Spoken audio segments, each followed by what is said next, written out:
What is going on, Diesel Nation? We're excited to have you guys with us today on the Diesel Podcast. If you're watching this on YouTube and aren't subscribed, make sure and click the subscribe button, like, comment, listen to what you think about the episode. If there's a particular guest or topic you'd like to have covered, we're always checking comments on there. Love to be able to take your guys' feedback and then work them into future episodes. Today, I'm going to be joined by Cass and Adam from Choate Engineering Performance. They've got a really important message to be able to talk to us about, and that's about protecting an engine. So after you say you have a failure on your engine, you replace it. They see a lot of mistakes that are made out there, and it could completely trash a brand new engine. So they wanted to chat with us about things that they see, ways that we can protect it, make sure that our investment is protected, and it's going to apply whether we're a truck owner or whether it's a shop that's installing it. So I'm really looking forward to be able to get their feedback, their insights to avoid a costly mistake. Before we get to it, though, I want to remind you our friends over at Kershaw Knives have a 20% off site-wide code for you. So if you go to kershaw.kaiusa.com, use code 23diesel20, you get 20% off site-wide. It's a great way to save some money, get some really cool gear. They've had a bunch of new releases in 2023, and one of the newest models that they have are the Duralock models, which they have a blade made out of D2 steel. There's a bunch of different choices for blade shape, handle shape as well. So if you're in the market looking for something for EDC or hunting, fishing around the job site, definitely make sure head on over to their website, check them out, use that code for 20% off site-wide. All right, let's get to today's podcast with Cass and Adam and asking them ways we can protect our engine and avoid a costly mistake. Cass and Adam, welcome to the Diesel Podcast. Looking forward to chatting with you guys today. I always love podcasts where I've got two guests and there's so much more information and questions and things we can do on a podcast. So look forward to chatting with you guys today, learning about engines, catching up with you, Adam. Cass, you guys, your company's grown so much over the years, and it's going to be cool to see where you guys are at and all the cool things you guys are working on. It's good to see you, buddy. It's been a while. I'm trying to think of the last time we did one of these. It's probably been a year or more. I think, yeah. But good to see you. I think we did a 7.3 episode. I think you were talking to me about 7.3 racing or something with 7.3s. It was a while ago. Blowing up my truck. I remember we did the one on how to get your truck in a magazine. Yeah. I know that one did really well. But yeah, we've done a few. We've done a few over the years since 2017 when we started working together. But yeah, it's been cool. Well, I thought it'd be cool because Adam, everybody, I can't say everybody, but most people know who you are. You've been around diesel performance, motorsports for longer than I've been in it. And I see you got the Choate Performance Engineering t-shirt on. We're doing a podcast today. So what kind of update would you like Diesel Nation, the diesel world, to know about? I was with Diesel World for 9 years. I mean, I've been in the diesel industry for 20 years. But was with Diesel World for 9 years, and it's primarily print based. I was let go 4 months ago now for budgetary reasons, and that was the end of an era for me. So I essentially just put a Facebook post up and said, "Hey, who's looking for help? I want to help you." And Cass, among a bunch of other people, texted me and reached out, and spent about a month going from shop to shop to shop, just sort of talking to buddies in the industry. And I mean, Cass and I had been friends on Facebook, but we had never even talked. But I came out here just to see the facility, and it impressed me. There's a lot of potential, so that's where I ended up. I spend about 10 days a month out here, and the rest of the time in Idaho at home. Very cool. It's been a change. I'd be lying if I wasn't scared in the beginning, because I spent 15 years doing magazines and media stuff, and 9 years at Diesel World, and I mean that was easy. Just because I'd figured it out. I've been doing it for so long. Yeah. I was very nervous about what it was going to be, and it was just a changing of what I already knew and applying it in different ways. If that makes sense. But learning a whole lot more too, because still don't know exactly what we do here. I don't know exactly what we do here. I mean, I know what we do, but it's always a learning process, and I think I enjoy that. This is, in all honesty, a little more of a realistic job for the future than working at a magazine company. That's one of the things that it was intimidating at first, but then it becomes inspiring is how little I do know.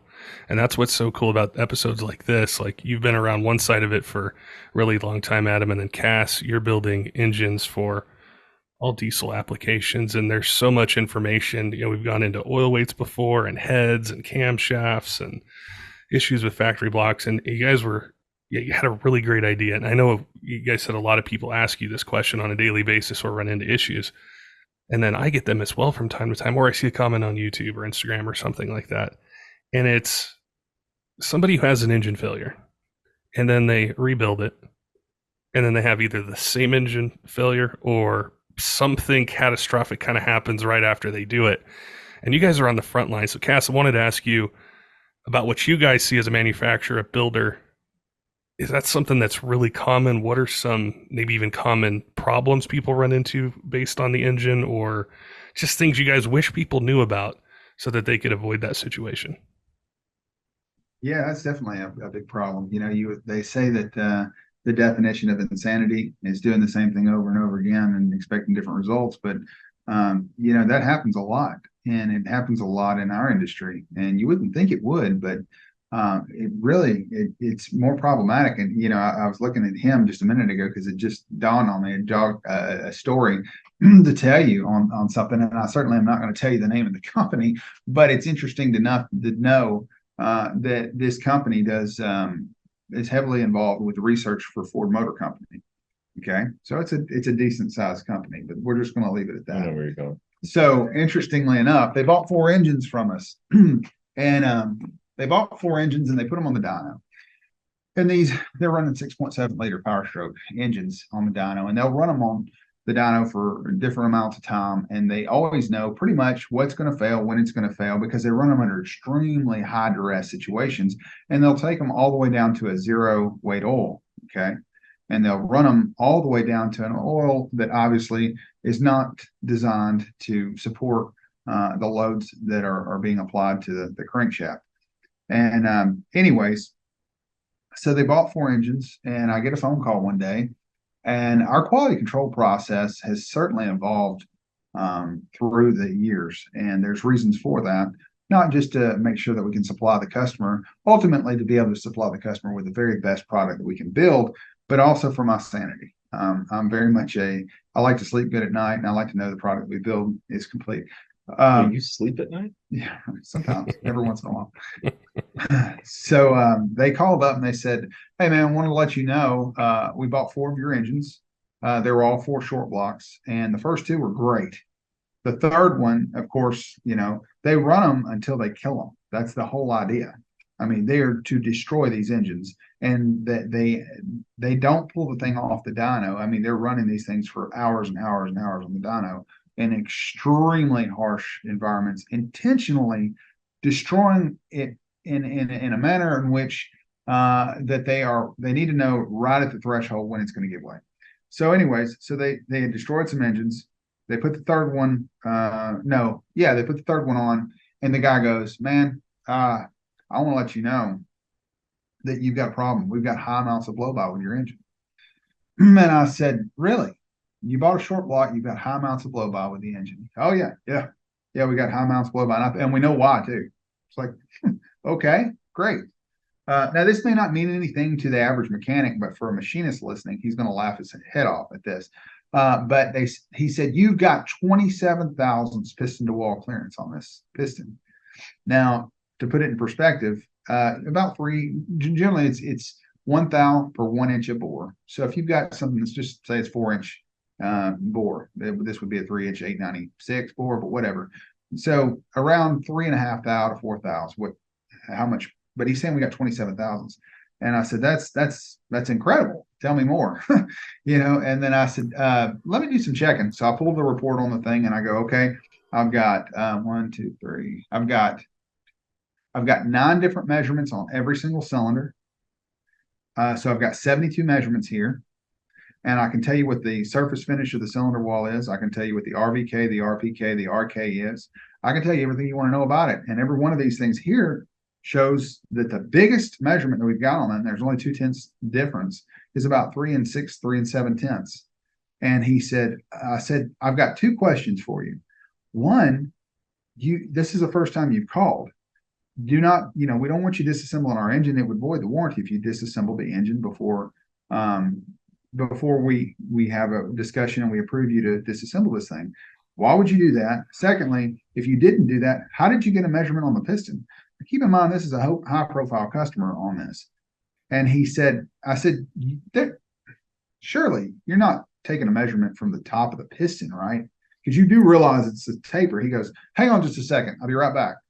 He comes back and goes, yeah, they were measuring it from the top of the piston. I was like, you can't take a measurement from there.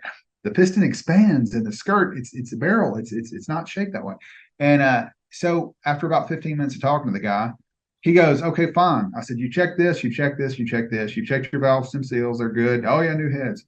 Okay, you've checked crankcase ventilation filter. Oh yeah, it's brand new. And so I went through a list of things that could check that would cause high amounts of blow by.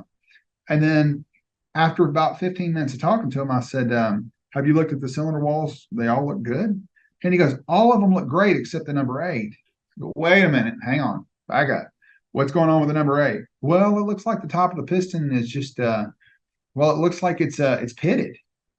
And I said, really? Tell me, how did it get pitted? Because it was a short block when you bought it. And he goes, I don't know, but I think some of the shrapnel from the last engine that we had on the dyno, when it let loose, we reused the intercooler, and I think some of the metal went right back in the engine. But I don't think it got in the rings. So I said, so you think that it isolated itself to the center of the combustion ball? And he said, yeah. Yeah, it doesn't work that way. I said, it wore your rings out. And so like 2 days later, I see an order come through with pistons and rings on this thing. And they bought that to fix it. And I hate it for them. But this goes all that to say this. They could have been avoided by simply replacing the intercooler before you had installed the next engine, because they kept going through and they're just destroying one right after the other, and it's shrapnel. So there's a lot of things like that. Making sure cleanliness is next to godliness. And when you're building engines, we can do our due diligence to make sure that there's it's a very clean environment, very little in the way of dust or particulate matter in the engine. But when they, put the old oil cooler back on, and they're sending the same shrapnel and the same garbage and the same trash and contaminants that exploded the first engine right back into the new engine, it really doesn't matter, because yeah, exactly. Because the oil cooler is typically going to be on the opposite side of the filter, right? So it goes through your filter, then it goes through your oil cooler. In most cases, some engines are a little different, like the 6.7 goes through the oil cooler first and then to the filter. Sometimes it's reversed. But at any rate, that metal can get by. And not just talking about that, vans are notorious problems. E-Series vans on 6 liters. The guys go, well, I'll replace my oil cooler. Yeah. And I'll replace everything you told me to replace. That's great. Did you clean the lines out? The long lines, because they have a relocation kit going to that? No, I didn't. All that stuff's got contamination in it too. Transmission guys know this better than anybody, right? So those are all problematic areas. Guys that have turbos let loose. All that shrapnel goes somewhere. It's at the bearing that goes down, right? It can go back into the engine. For the journal bearings on the turbocharger, the impeller, all that trash can go back into the intercooler. For heaven forbid somebody doesn't clean the intercooler out and it's full of oil. I cannot tell you how many times I've seen brand new engines start to run away because they just installed them and they didn't clean the intercooler. And this thing takes off wide open just as soon as it lights. And then the next thing you know, it's eating off the oil of the old engine, and you can't get the thing to shut down because you don't have a rag or anything close by, and you freak out. And most of the time, guys run like little girls away from the engine when they're running like 7,000 RPMs because it sounds like it's going to come apart. So those are all problems. But there's a lot of things that you could go. I could give you instance after instance story after story, whether it's a fuel dilution issues because guys are running an aftermarket fuel pump on a truck, especially on 6.4 liters, like a K16 pump. It's designed to run at 4 pounds of positive pressure. They put these pumps on, they're running 15 pounds of pressure. They're pushing fuel past the shaft seal. And then they dilute the crankcase with fuel and they'll wipe the bearings. But they think they're doing good because, they've got an aftermarket with a 2-micron filter and all these things. And yes, you're helping your fuel system, but you're killing your engine. Or guys that are running issues with not replacing injector lines on the 6.4s, especially. or the Duramaxes with the LB7s, making sure the return seals aren't leaking, right? Making sure that they pressure tested those to make sure that that's not going to be a problem. They put it back together, fills a crankcase. But generally, when it fails around 6,000, 5,000, 6,000, 7,000 miles. Why is it that you see that failure occur between 5,000 to 7,000 miles on a new engine install? Well, I can tell you. Here's the reason why. Because you haven't changed your oil. You're fixing to change your oil. The thing's full of diesel fuel. And it's had long enough now to fill the crankcase full of diesel fuel. That's the reason why. That's a sweet spot, the 5, 6, 7,000 miles right there. And then bam, if it's going to take it out of fuel dilution, it's because that's the reason why. Because the guy just put new oil in, it takes a little while for that to become saturated. So, I mean, you could go on and on for days. Exhaust back pressure sensors. We see that where guys don't make sure that the exhaust back pressure sensor's cleaned out and they've been connecting rods because he's over boosting because the vane's coned down and this thing's spinning to beat the van to build, and it's building 40 pounds of boost, but it's also building 80 pounds of drive pressure, 90 pounds of drive pressure, whatever it might be. And it can cause some duress on the connecting rods. I mean, those are a lot of different things like that. There's a ton of stuff that actually can, installation is a lot more methodical than what most people think. I could tell you, stories of oil pans leaking on 6.7s. Here's the reason why. How many people use a torque wrench on a 6.7 when they put the transmission in? I don't know how many people, but I don't know that I personally am, and I'm guilty. Of 4 Ooga-Doogas. That's it. That's it. Exactly. But why? Why is it important to use a torque wrench when you're putting a 6.7 6R140 trans or something like that in the 6.7? It's because when the bolts get loose, the way that engine is manufactured and designed is that the upper oil pan is actually a huge problem for oil leaks. Anybody that knows anything about 6.7s knows how bad that 6.7, the upper oil pan tends to leak. Well, a lot of times when guys put the new engines in, they don't make sure the dials are located right, or they don't make sure that the trans bolts are tight. And when it does take off, it flexes. The engine flexes. And when it flexes like that, it pries against that oil pan because of the bolt of the bell housing design. And it is actually pulling the pan from the block itself. And that increases the gap and causes the oil pan to leak. I mean, there's a lot of things. I mean, I could sit here for 3 hours just off the top of my head thinking of potential problems that guys could have that they have shot themselves in the foot right out of the gate. It's something I didn't know. Mm-hmm. I think what's so critical about it is when you're changing the engine and you're not building a race truck. So I'm not talking about the performance side. It's because you've had a failure and you're probably stranded. You need to get it back up and running. And as a truck owner, you probably haven't had it happen before. So it's probably the first time. And you think, okay, I'm going to take my truck to, places, XYZ, ABC, whatever it is. They know how to do it. You're trusting them to be able to take the engine, swap it, do all the methodical things that you mentioned. And prior to this podcast, I've heard of some things like that, but I'm not on the front lines of it. So I think, okay, it's kind of rare. It happens every now and then. But with you guys saying, hey, we see this a lot, I think maybe a truck owner, they've overlooked that. They haven't thought about that. They're not asking. They probably don't even know the questions to ask. Like, you rattled off all those things, Cass, and I'm like, I've thought of some of it, but I wouldn't know, hey, this aftermarket lift pump's doing this, or hey, what about the lines with that? Or, I kind of know the intercooler part. Like, I blow up my turbo, I know my intercooler, I should just buy a new one. But the average person might not. So it seems like a bigger issue than maybe any of us realize. The nature of the job of seeing problematic engines come. No one comes to us with a perfect running engine.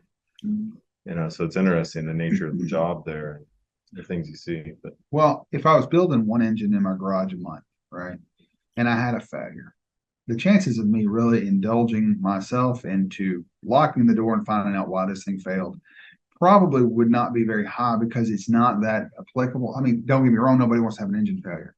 But if you have 20 engines out there that go out that week or that month or whatever it is, and you have a failure, then that can be detrimental to you as a company, as a business owner. I have to figure out why this stuff fails. I can't just chalk it up to, just it happens, bad luck.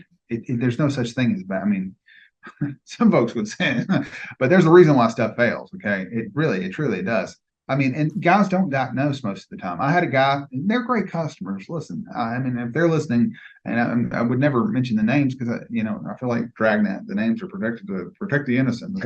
But anyway, they were really great guys. But the issue is like I had a guy today on a 6.7. He bought an engine, and this is a side of it that people don't really talk about. Because man, I think your 6.7, your engine either failed or something. It just locked up.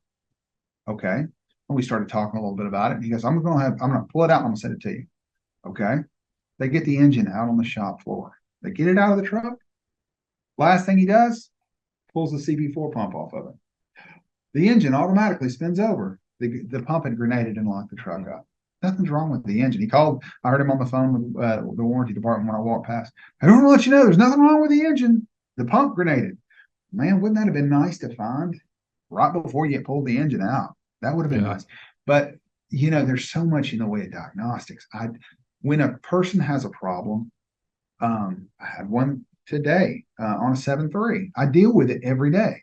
Guy on a 7.3, truck shut off. Your truck shut. The engine we installed your engine, and the truck shut off. Next thing you know, this can't be. It's got to be the motor because they're always thinking that way. It's got to be the engine. Okay, what's going on? Well, all the oil's in the fuel. Okay, All the fuel's in the oil. All the oil's in the fuel on a 7.3. Okay, I just put new injectors in. Oh, okay. Well, there's two things that I can think that'll cause that problem, and they both say O-ring. One is it wasn't an OEO ring, and even if it is, I've seen those things get taken out pretty quick. And two, algae in the tank.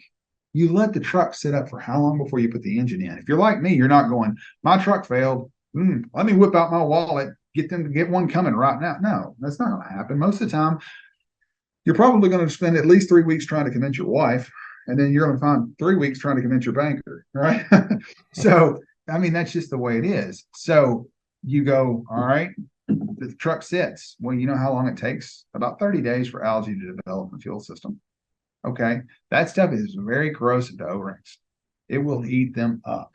And I've seen them take a new O-ring and just absolutely destroy the algae. Will just absolutely destroy those O-rings on those in the vitral injector O-rings. And the guy's got a problem. Sure, he's got a problem. I want to help him. But now I'm no longer just the diagnostician of the engine.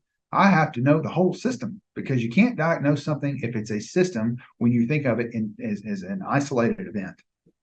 You have to think of it as a whole. How can the intake temperature sensor control transmission shifting? Well, it absolutely can, because ECM's looking at that table to try to see when I should shift because it's cold out.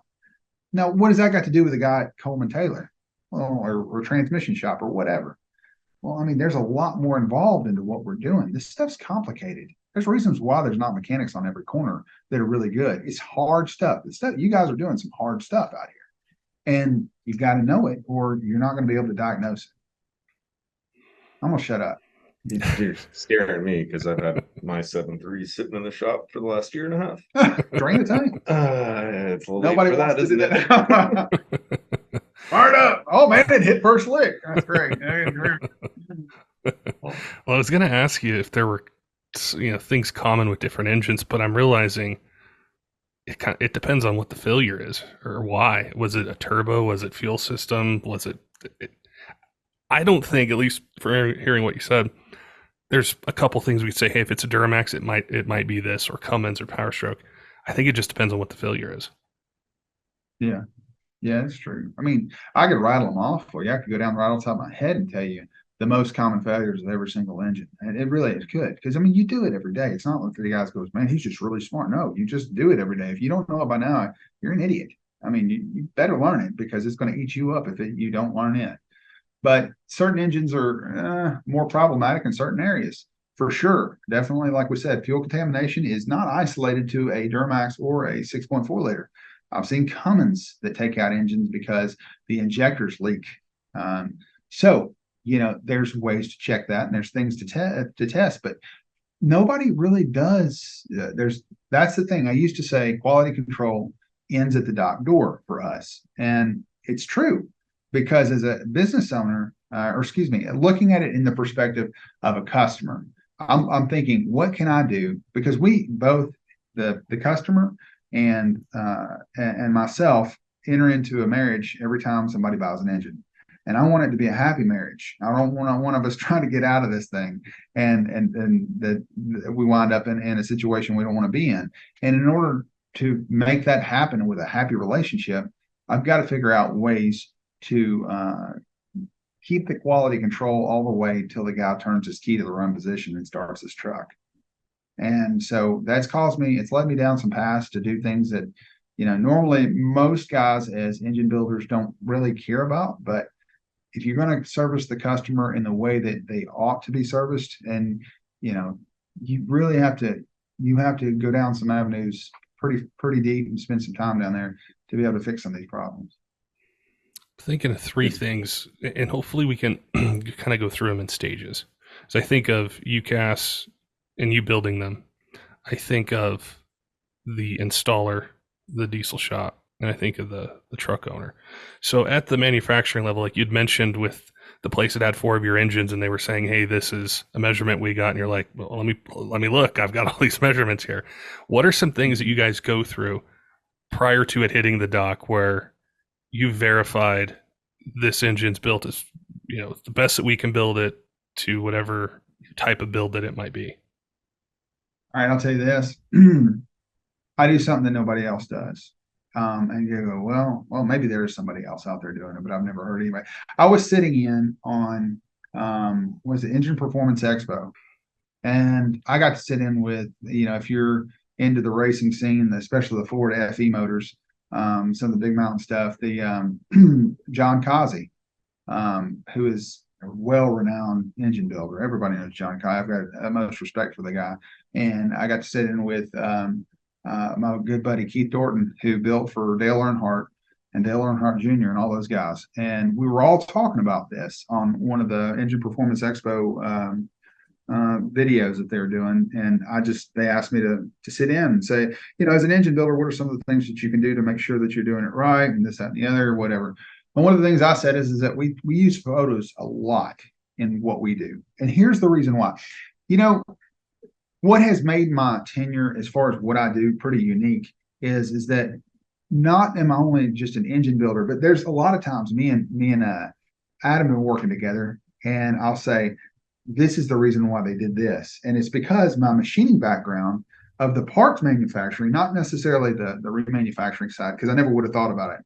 But when you're doing, like, if you're machining a part or something, you could go, I've got to figure out a way to hold the part, to machine this part, or whatever it is. And you'll go like, well, why do you think they did this? Or why is this block got this little piece here? Whatever it was. There was something the other day that we were talking about. Webbing on the, or not, you didn't call it webbing. It was grid patterns on the 6-7 heads. Yeah. Like, that's a second op there. That's the reason why they did this. Anyways, the other one, machining has helped me in some aspects, but the other thing is the idea of quality control when you're doing a process has helped me in the mechanic side of things. The issue is when I started out, I would say, okay, like most people, what you need to do is you need to get you a quality control checklist. And then you go off the checklist, and then you sign and you write down every single thing that they do. Well, that's great. That's a great start. And no disrespect for anybody doing that, because we still do that today in certain areas.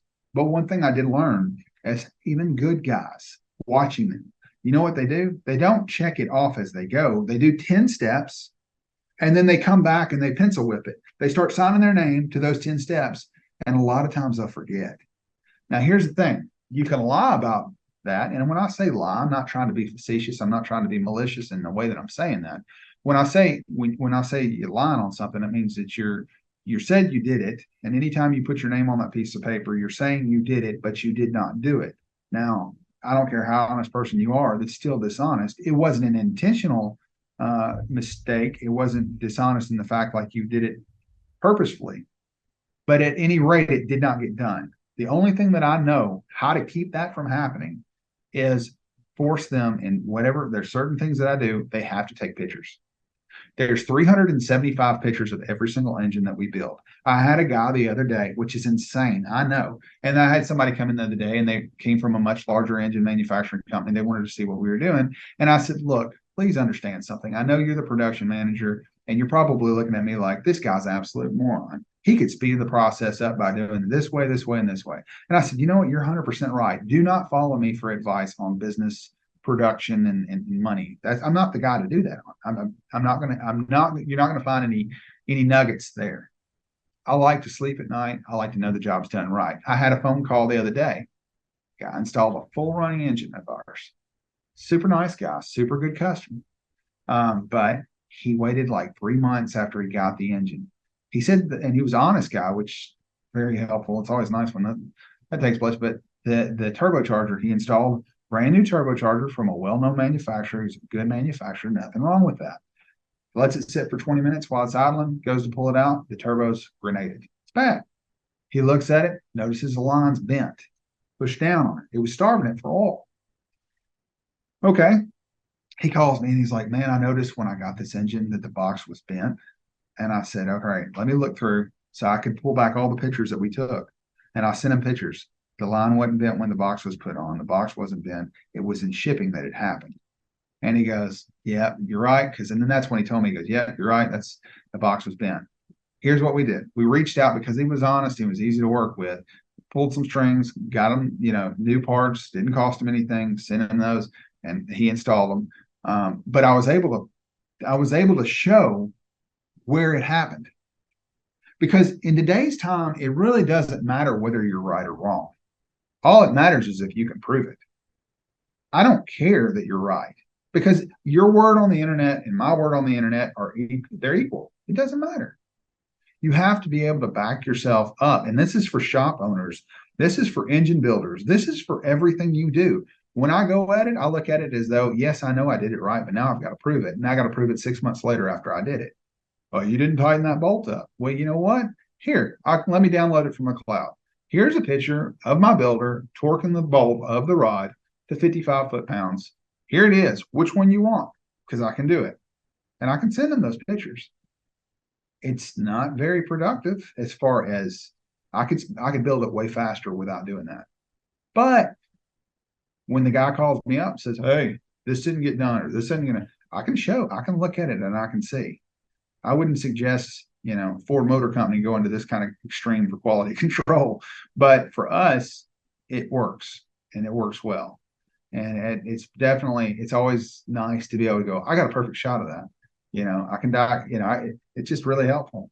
So I've taken those procedures and I've applied them in other places. It makes a lot of sense, because I think from the perspective of building, and I'm thinking somebody listening right now who's a shop owner, or they're building stuff, and just kind of quickly going over it. You think you ship out a motor, line's bent, destroyed a turbo, place calls you, says, well, I need a new turbo, you're buying me that. I need this, I need shipping back and forth. And now you're what, 2, 3, 4, who knows how many thousands of dollars into it. And then you compound that over 2, 3, 10 of them. You're not going to be building engines for very long, or anything really. And I said that about John Kazi, and I meant to say, they were asking about tips, and John is known for coming up with cheap ways to fix things that are extremely clever. And when I said pictures, John looked at me and goes, I never thought of that. I'm going to do that. It's funny to have John Kazi stop, because he's just, I look at him, he's a hero of the industry for me, and him to take note and go, that's actually a really good idea. I was like, hey, John actually said something that Kazi thinks is a good idea, It's been interesting for me because, I've worked for multiple companies in the diesel industry. I was a mechanic, I've been in it for 20 plus years. The amount of engines that come through this place and the amount of time that you spend on the less than 3% failure rate is massive. So while this always sounded to me, and it still kind of does sound to me like there's too much, I don't know the other right phrase for this other than CYA going on, but the amount of time that gets spent on that less than 3% and watching the majority of it not really be something that we did wrong. I'm not really sure how to say it. It's just, wow, this is a tough portion of the industry to be in. Yeah, it is. Selling dual fueler kits never went through this. Selling injector kits never went through this.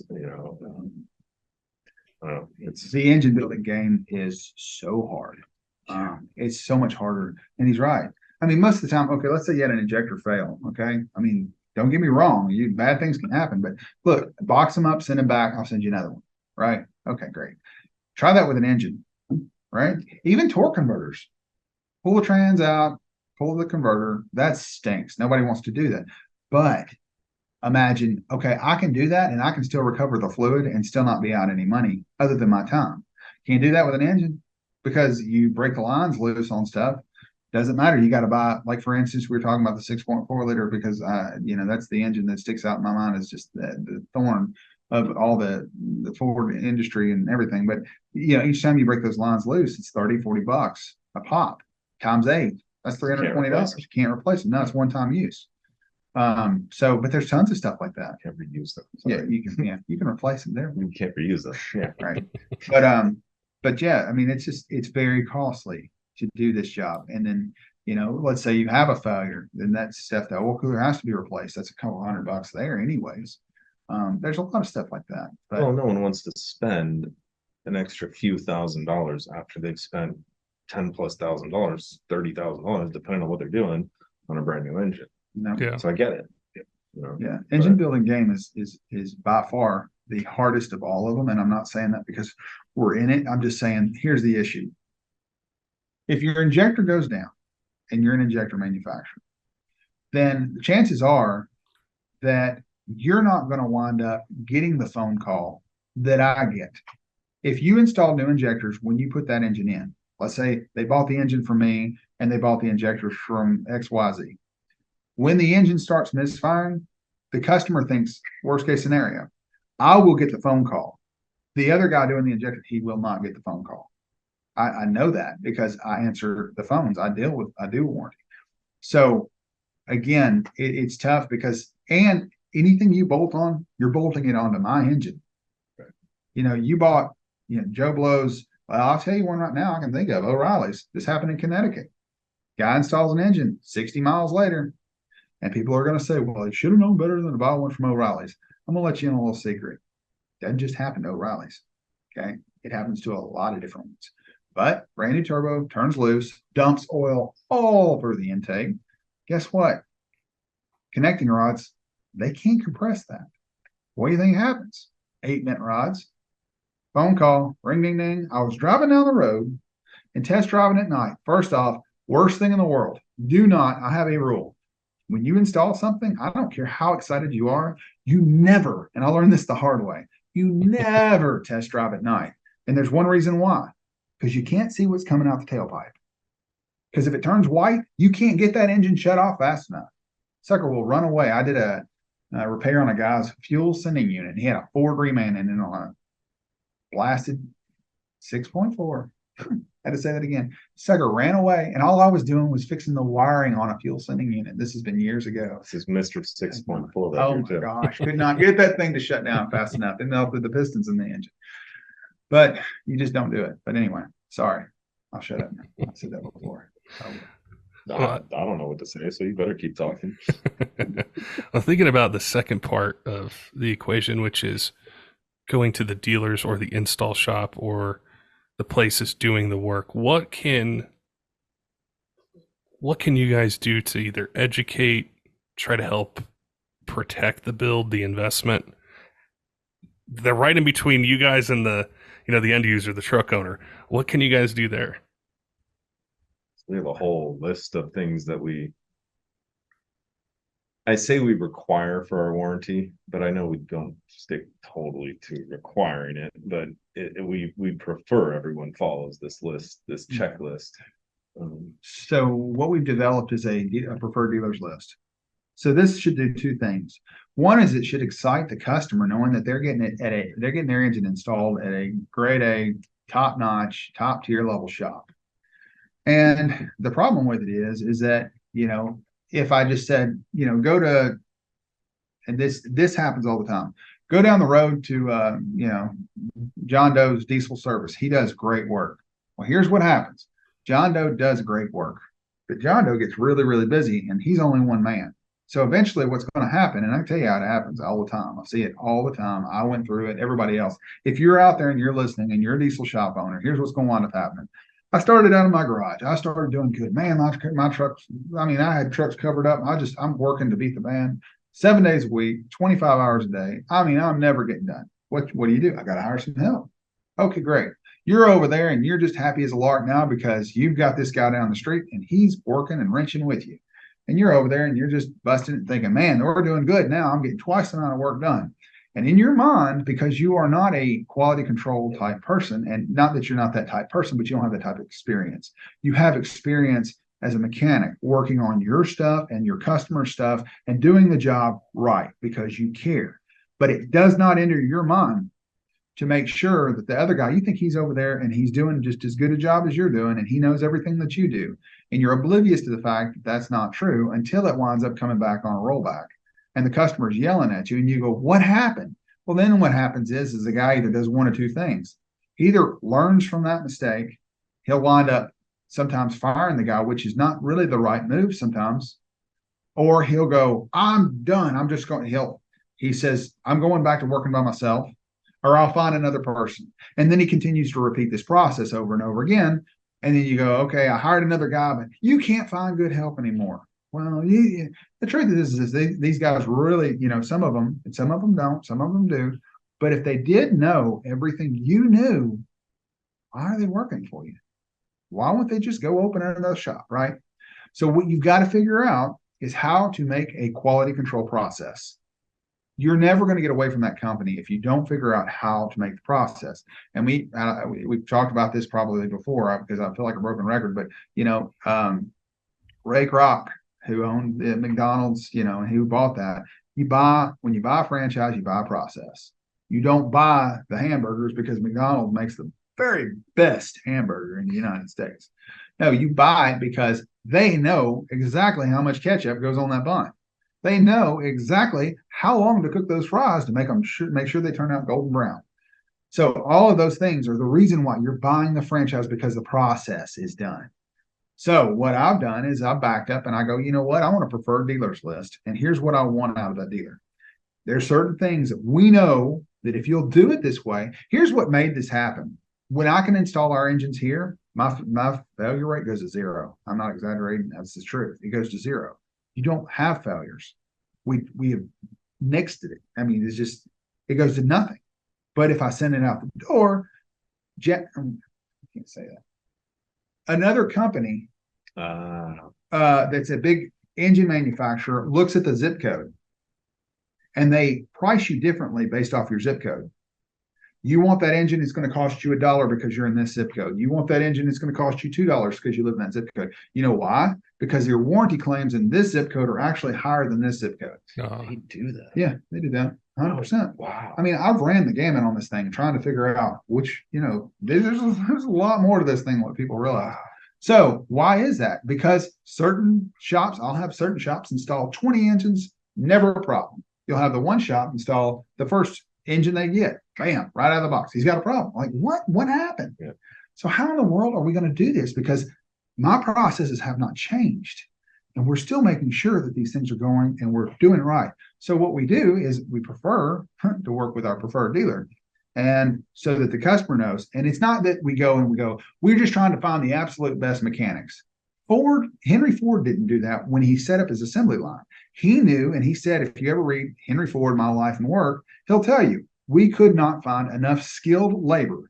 So what we did is we put the skill into the work instead of taking it out, which is bogus. What it is this.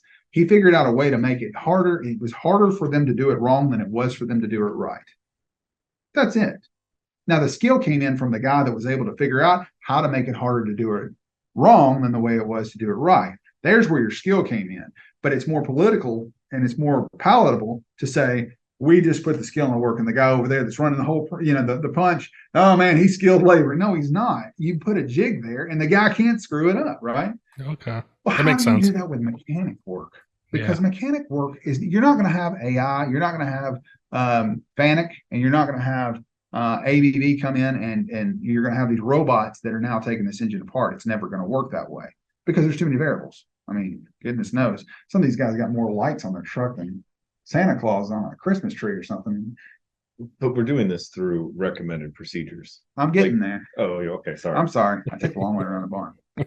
So what you do is that there's certain tests that we do, and we know that if you've done it this way, we want pictures recorded. There's a certain documentation. I don't want just a piece of paper written out. Just take a snapshot and then you record it.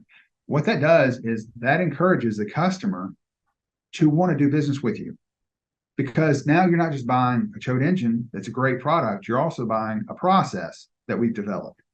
And that ensures quality control now past the dock door. So when they're installing these engines, it comes with this, and there is a list of stuff that we say, this is what I want you to take a picture of. There's certain tests that we require that you do a video of, not just a picture, but a video of, because certain things you can pencil whip. I don't want it pencil whipped. And it's to protect the shop owner ultimately too, because I can't tell you how many guys that really bust their hump day in and day out, and they hire that one guy over there, and he's quick and he's in a hurry, and he does something, and man, it costs him a bunch of money real fast. So if I was a shop owner, I would go, I'm interested in that, because now I have an insurance policy. I have kind of big brother looking over the shoulder, making sure it's getting done the way that it should be done. And then if you do it, and you're doing it the right way, you got no problem taking pictures and stuff. I have no problem of sharing the photos and stuff that I do, because we've done it the way it should be done. The 6.4 Can we just not bring that thing? Well, okay, fine. I'm just kidding. The 6.4 08 to 10 Ford engine fuel pump process I thought was interesting. So he's got listed on this recommendation sheets of the installer process sheets is turn the or activate the low pressure fuel pump, the supply pump, and let it run for, what is it, 20 minutes? Yeah, with the plug in the bottom pan out. Yeah, with the plug in the bottom of the pan out. And the reason being is that pump, like you were saying earlier, that pump, when it's supplied by the lift pump, it leaks past the rings of the shaft and goes right down into the case and dilutes the oil, and you don't know it because you go drive the thing around, and 5,000 miles later, your bearings are gone. Right. See, yeah. I'd never thought of something like that. Just stick a shock valve right in front of it. If there's a drop that comes out and you haven't put any oil in it, it's leaking. Right. Because there's nothing in it. Simple as that. Yeah. So, but it's not all just simple processes like blow your lines out. It's specific little things that this will show you if this is bad. This will show you if that's bad. Let's diagnose it before we get the phone call. Let's diagnose it before it fails. It's so much easier, because don't just hand me a piece of scrap iron back and going, look what happened. I mean, I can diagnose it. Let's diagnose it when everything's still together. And let's do it where we can save ourselves money, and we can save ourselves time. We can save ourselves, a customer being angry. Let's just do it right on the front end. Let's go into it with our eyes wide open, though. Because if we, some of the biggest things that have been eye-openers to me is that new parts aren't necessarily good parts. Just because it's new doesn't mean, because it means it came in a box. That's what it means. It means you paid money for it. We weren't already on the truck. Doesn't mean that the quality was there necessarily. And it means it's suspect. That's it. That's truly. When I do have a new part, I'm more suspect of it. When somebody goes, oh, it can't be that, I just replaced it. And then I go, okay, you just replaced the engine and you just replaced this one. This one's new and this one's new. We've got a Mexican standoff now. Okay. What are you going to do? They're both new. Well, that just negates that. It's kind of like an algebraic equation or something. It just negates both sides. No, it doesn't work that way. Let's diagnose it. Let's figure out what's going on. So, there's a lot. So we have a whole list of stuff, and we're constantly adding to it. There's some things that I would add. I haven't added this to the list, but here's a thought, just right off the top of my head. I had a customer that brought us a truck, and it was a 6-liter, and he had an aftermarket. He got it from Rock Auto or something. It was radiator, and the thing was half the dimension. It was half the thickness of an OE. I mean, you could tell it was a China-made radiator. It was like this thin. What engine? Do you remember? 6-liter. Yeah. It was a 6-liter. Okay. So what we did is we tested it. We took a 5-gallon bucket, and we made it where we had a hole in the bottom of it with a fitting on it. And then we took the radiator, drained it all out, take the 5-gallon bucket, hang it on the hook, and then time how long it takes for 5 gallons of coolant or water to pass from the top of it through all the way to the bottom of it. Time it. Okay, click. Now go get a factory one. you'd be surprised to see what the difference is in restrictions. It's amazing. People don't think about those things. They just go slapping that stuff on. It's not, it affects it. Everything you do affects the engine. It's not it's a system. What's so fascinating to me about this is I think like how complex engines are and how many variables there are in them. And I see it a lot just being a consumer. It doesn't even have to be related to automotive, but I'll see some Facebook post or Instagram and somebody will say, I got this part, it sucks, this is what it did. And then the company will say, well, no, it was good when it left. And then the customer's pissed off and then they're posting on social media. And then you get all these people that don't know anything about it, but they're just piling on and piling on. And I don't see what you guys are doing very often, if at all, in the aftermarket. And I think that's so important because it just doesn't apply to you guys in the building and the people in there. If you have a dealer and they have a bad experience, well, now you've affected a dealer, a good install shop. You have a customer out there, their truck doesn't run, they're upset because they just spent 10, 12, 20 grand, whatever it might be.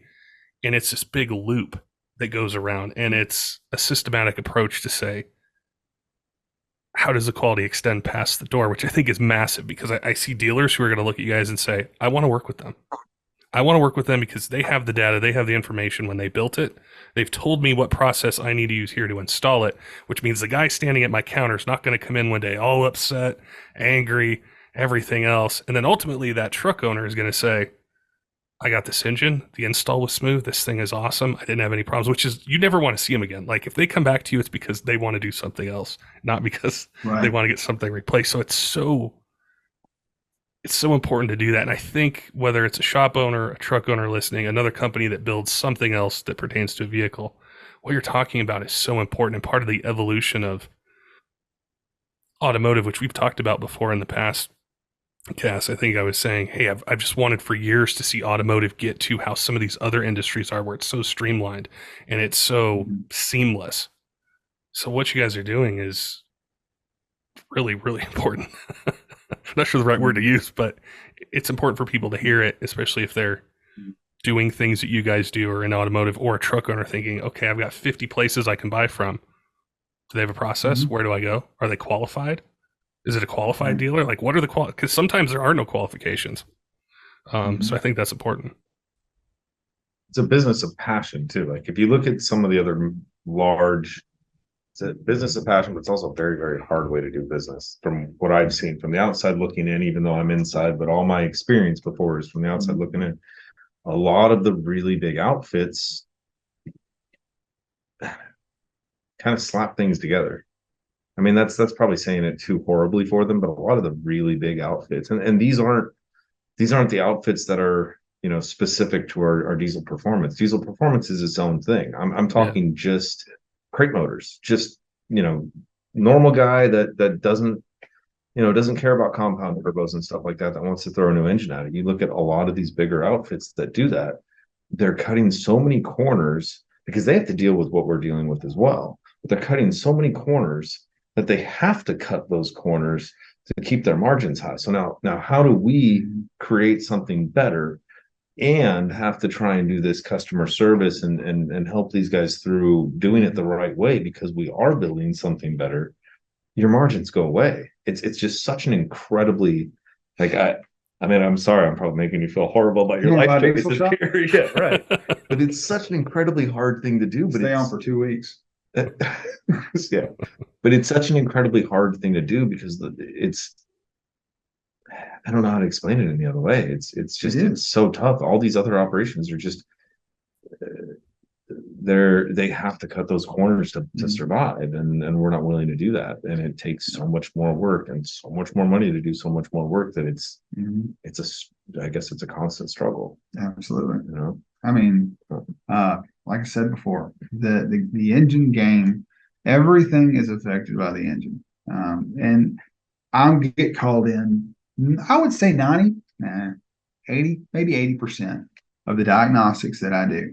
And I mean, you saw it the other day. I mean, guys writing books, and goodness, heaven Bless him. Okay. I really do.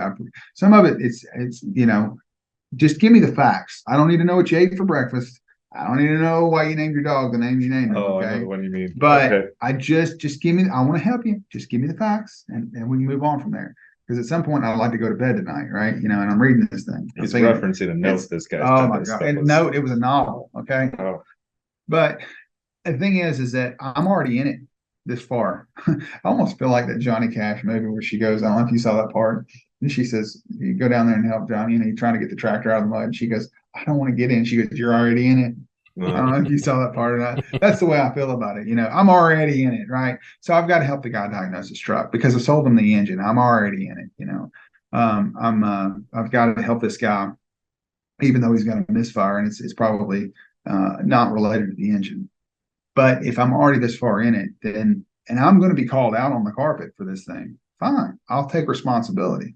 And that's the reason why I always would say, that's fine. Let me be the guy that builds a 4Runner. And I said this, we built a house, and so there for the longest time, we were doing a ton of installs, and I was encouraging people to send the trucks to us and let us do the installs and stuff. Because the guy that does my wife, when we were building our house, she said, who should we get to do the painting? I said, who'd you get to do the drywall? And she told me. I said, get the same guy if he does painting. Let the guy that did the drywall do the painting. Because when it's not right, he can't say the guy that did the drywall is the reason why it doesn't look good. Yeah. So the way that I looked at it is, it's fine. Let me build the engine. Let me build the whole thing. Let me do the install. If it ain't right, I'll take care of it. Not a problem. But I can't do that many installs. There's just way too many, and we just don't have enough people. So that means I've got to work with some shops and shops that I can trust. Now, the thing is let me build a process that is ironclad that will make sure that these guys are doing it, to the extent that we're wanting it, to the standard that we're expecting, and the standard that their customers are expecting, and honestly, most times the standard that the shop owner is expecting. So let me build that. And just follow me here, and then we can really cut down on your reworks. Because the thing about it is that, like, my guys, every time they torque a head, they hate my guts. Every time they torque a head, did you take a picture of? I've had them do that before. When we first started this process, I had them do it one time. It was on the very, very beginning. I said, did you make sure that you took a picture of this, and this? No, but I know it was right. Take the engine apart. do it again. Do it again. Take it apart. You got to be kidding me. This thing's all the way together and you're going to make me take it apart? Yep, I am. And I'm not making you do it. I told you to do it. You didn't do it. Now we get to take it apart because it's that important. Because here's what's going to happen. And I've had this discussion many times. If the customer calls me and he asks me that question, I've got to be able to prove it. I'm not just going to put you on the phone and go, no, I remember I did it. That's not going to work. I need proof every time you do it. If you take that same process and you do it towards when you're doing the installs and stuff, I checked it. Well, how do you know you checked it?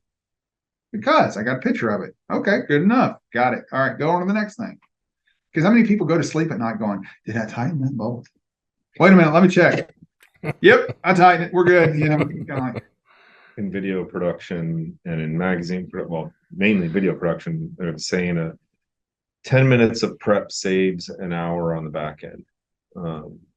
And it, I don't know, applies perfectly there. That extra 2 hours he took because he didn't have to take those 2 hours, but that's going to save the guy down the line extra couple days. sure will.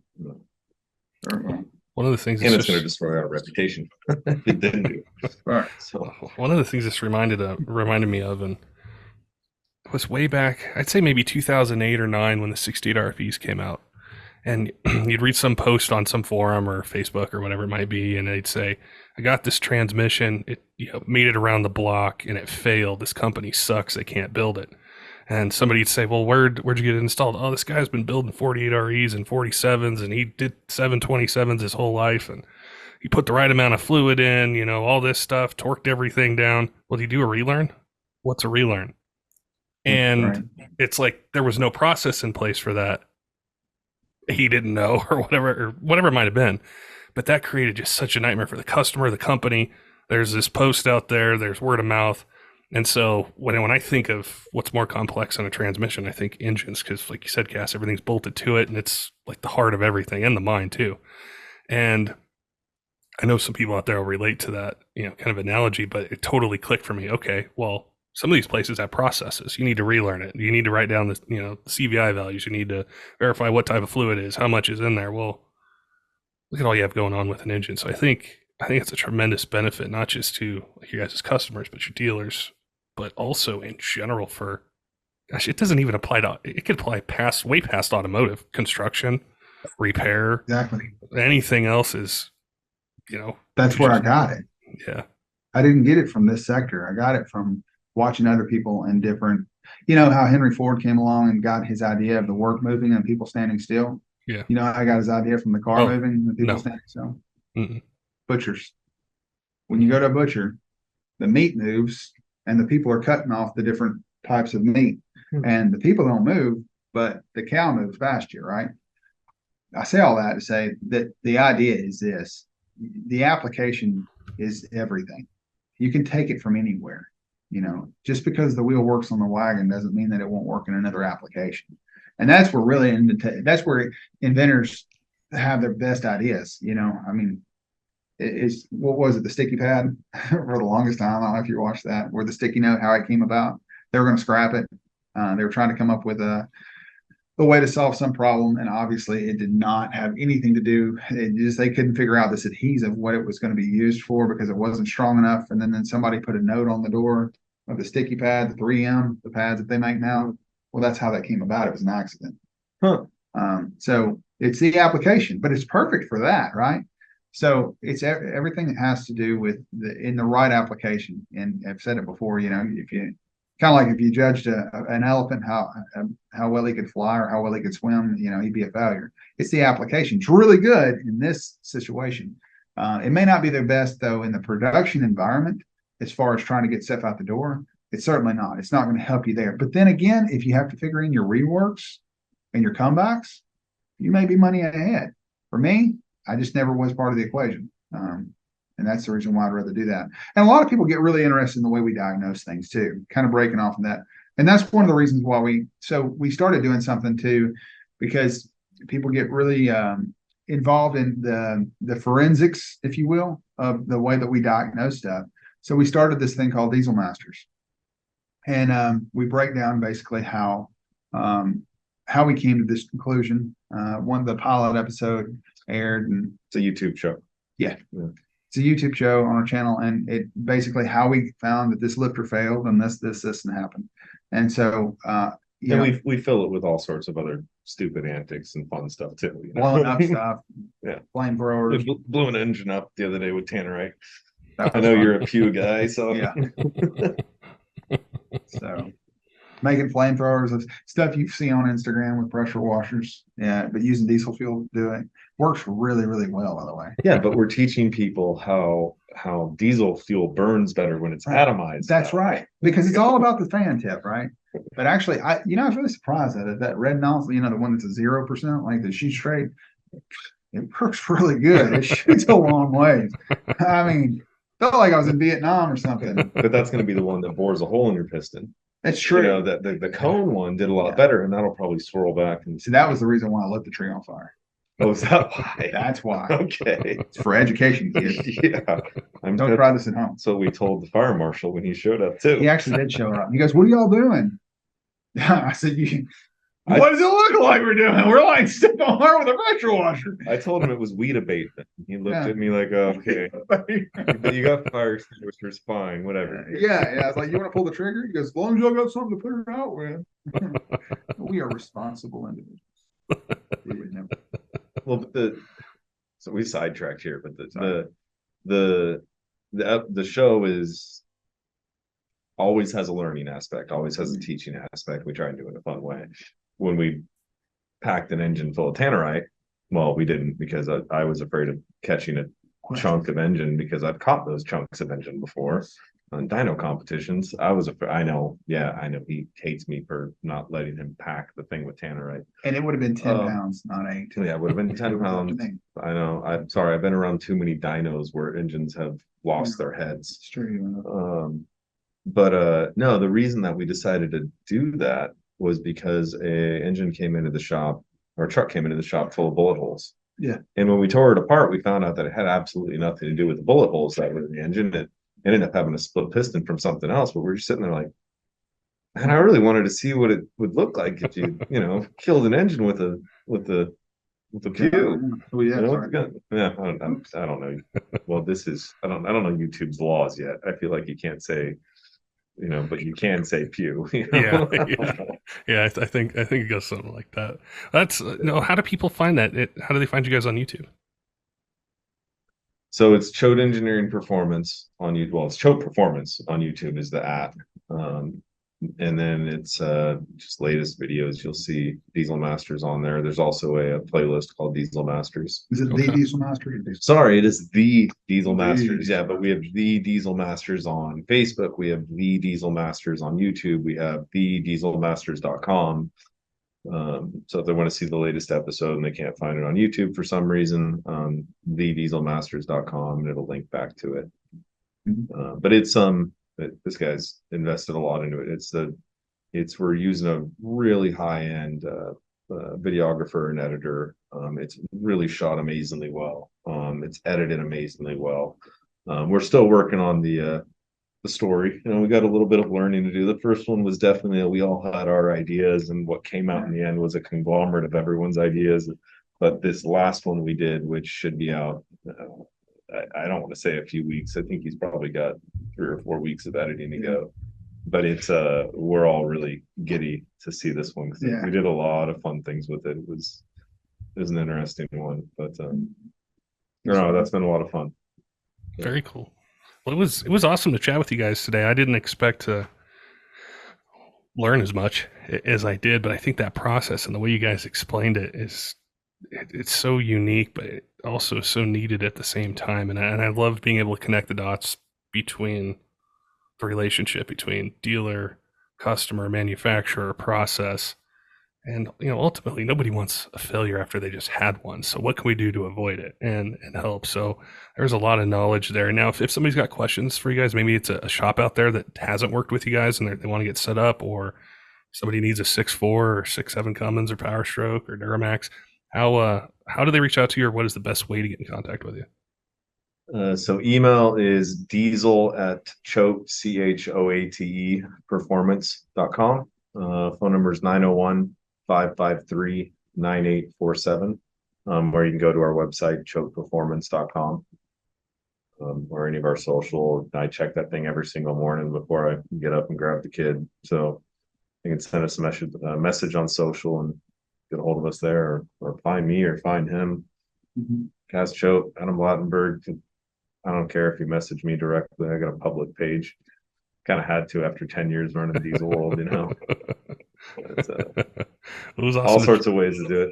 It was awesome to chat with you guys. I look forward to the next one. There's a whole bunch of questions I got for you guys pertaining to technical information, oil weights, different transmission stuff, whole bunch of things. So I'm going to bug you guys about that here coming up, and we'll do another one and have a good engine chat. Love talking with you, man. Good to see you again. Our pleasure.